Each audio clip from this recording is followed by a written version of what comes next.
আজকে একটা স্ন্যাক্স আইটেমে আপনাদের সবাইকে স্বাগত।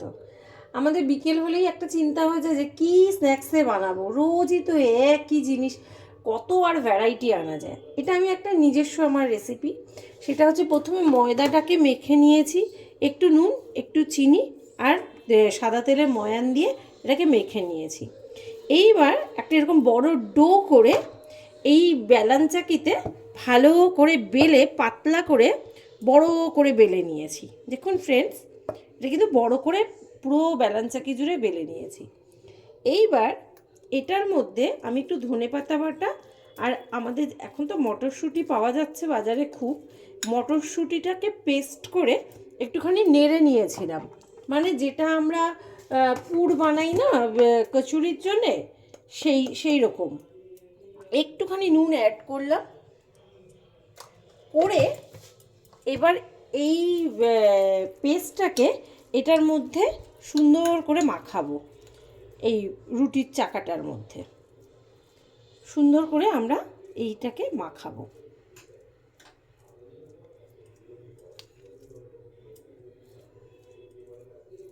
মটরশুঁটি দিয়ে আমরা কচুরি বানাই, মটরশুঁটির চপ বানাই। আমার একদিন চ্যানেলে চপ বানানোও দেখাবো। আজকে এটা একটা অন্য স্বাদের স্ন্যাক্স বানাবো।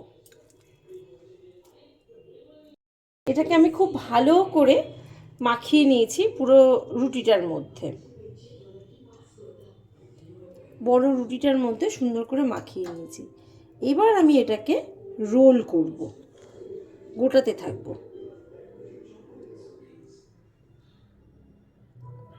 এরকমভাবে আমি এটাকে পুরোটা রোল করে ফেললাম।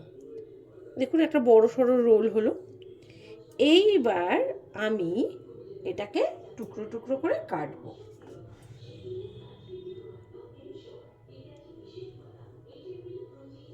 টুকরো টুকরো করে আমি কেটে নেব।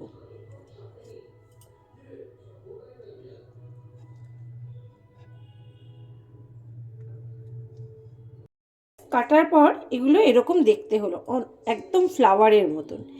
আমি এটার নাম রেখেছি ফ্লাওয়ার স্ন্যাক্স। দেখুন পুরো ফ্লাওয়ারের মতন দেখতে হলো। এবার আমি এগুলোকে একটা একটা করে সুন্দর করে তুলে রাখবো। দেখুন প্রত্যেক কটাই কিন্তু একদম ফুলের মতন দেখতে হয়েছে। আর বাচ্চারা তো একটু টেস্টি দেখতে হলে এবং কালারফুল দেখতে হলে ওদের তো আর কোনো কথা নেই, ওরা খুব সুন্দর আগ্রহ করে খেয়ে নেবে। একটু চেপে চেপে দিলাম যাতে বেরিয়ে না যায়। দেখুন ফ্রেন্ডস কি সুন্দর কালারফুল লাগছে দেখতে। এবার এগুলোকে আমরা ডিপ ফ্রাই করব। এবার ফ্রেন্ডস একটা হালকা ব্যাটার বানিয়ে নেব, একদম হালকা। একটুখানি ময়দা দেব,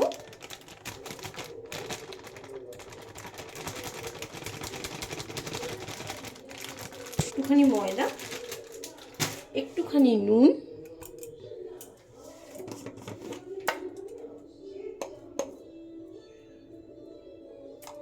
একটুখানি লঙ্কার গুঁড়ো। আপনারা লঙ্কার গুঁড়ো দিতেও পারেন, নাও দিতে পারেন। এবার জল দিয়ে এটা একটা পাতলা ব্যাটার বানাবো, একদম পাতলা।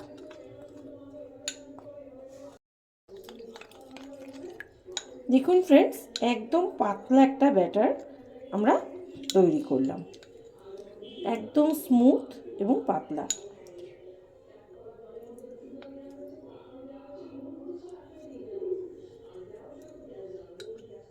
দেখুন ফ্রেন্ডস এই যে একটা ব্যাটার তৈরি করেছিলাম, এই ব্যাটারটা মধ্যে এটা দিয়ে দেবো, দিয়ে একটু এপাশ ওপাশটা কোট করে নেবো হালকা করে। কোট করে এখানে আমি সাদা তেল গরম বসিয়েছি, এর মধ্যে আস্তে আস্তে ছেড়ে দেবো। তাইলে আমাদের ভেতরের যে স্টাফিংটা আছে ওটা বেরিয়ে যাবে না। আবার একটা নিলাম, কোট করে নিলাম, নিয়ে এটার মধ্যে হালকা হাতে ছেড়ে দেবো। ফ্রেন্ডস এই ফ্লাওয়ার স্ন্যাক্সগুলোকে এবার এপাশ ওপাশ করে ভেজে নেব। আমরা কিন্তু গ্যাসটা পুরো সিম করে রেখেছি, ঠিক আছে? এবার লাল লাল করে আমরা এগুলোকে ভেজে নেব, ভেজে চা বা কফির সাথে এটা পরিবেশন করব। দেখুন ফ্রেন্ডস, এটা লাল লাল হয়ে ভাজা হয়ে গেছে। এবার আমরা একটা একটা করে তেল ঝরিয়ে তুলে নেব।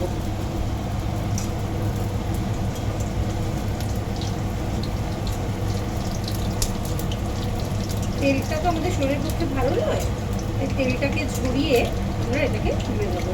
নাট তোলার সময় কিন্তু অবশ্যই আপনাকে হাই ফ্লেম করতে হবে, নাহলে তেলটা বেরোবে না।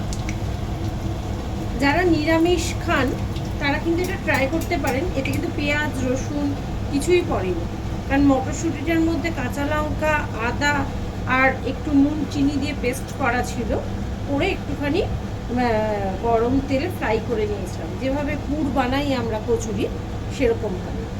দেখুন স্ন্যাক্সটা কিন্তু অলমোস্ট ডান, তেলটাও ঝরে গেছে। দেখুন দেখতেও ভালো হয়েছে, আশা করি খেতেও ভালো হবে। আপনারা ট্রাই করুন বাড়িতে, খেয়ে আমাকে জানান কার কেমন লাগলো। ভালো লাগলেও জানাবেন, খারাপ লাগলেও জানাবেন। এবার এটা আমরা টমেটো সসের সাথে পরিবেশন করব।